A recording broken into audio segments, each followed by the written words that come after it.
Well guys, let's just keep on going. I just finished those refried beans. I got them sitting back there in a pan. And now I thought, what can I do with those refried beans? And I decided I'm gonna make some Spanish fried rice my way.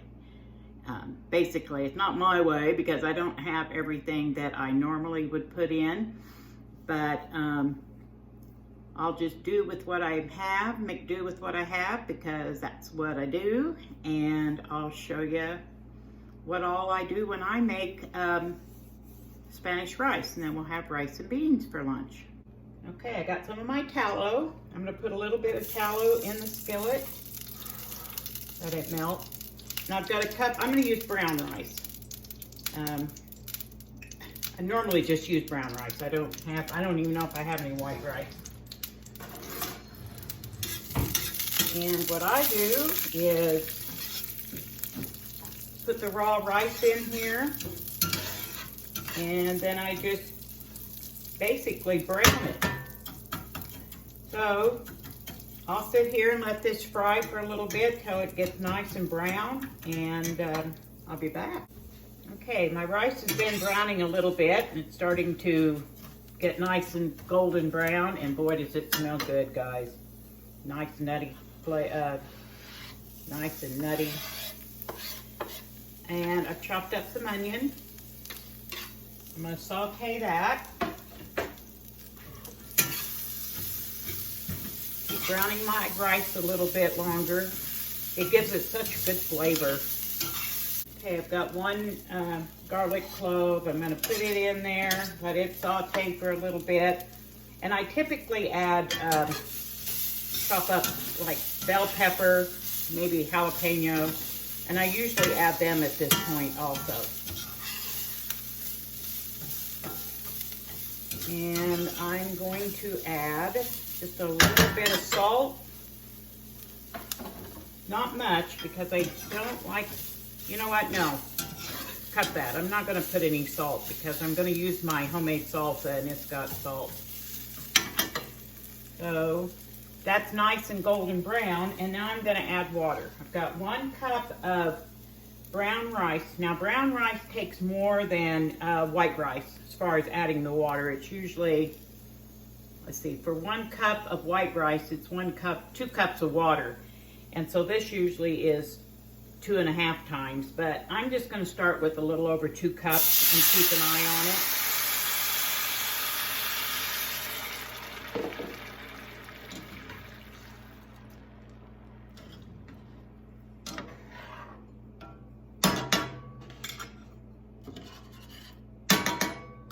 And I'm going to let this rice simmer and cook down, just like you do any other rice. When you add water to it, you just let it cook. Did you notice my shirt? This is from our friend Pierre, Heat Seeker Bus.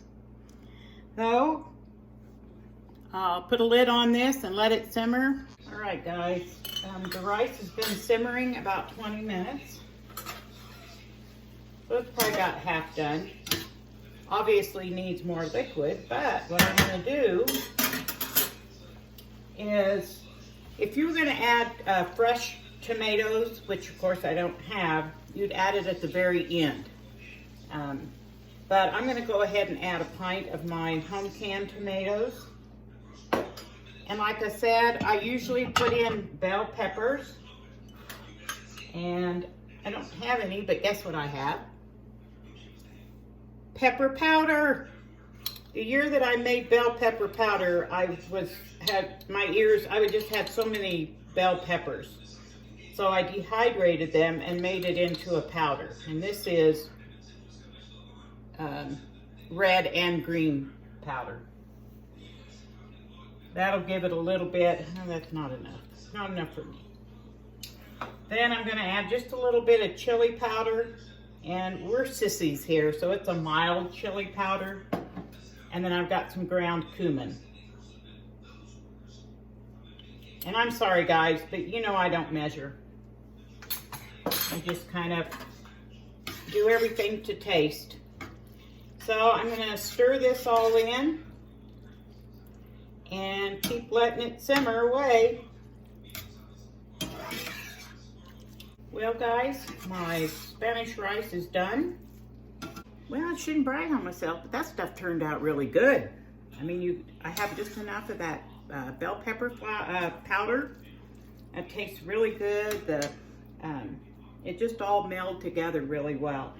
I also added maybe about between a quarter and half a teaspoon of black pepper.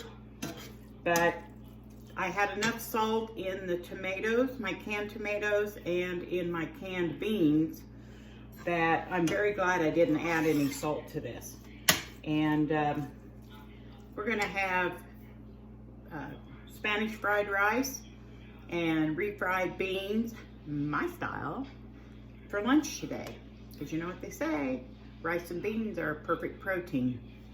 So let me get this dished up and I'll show you what we have. All right, guys.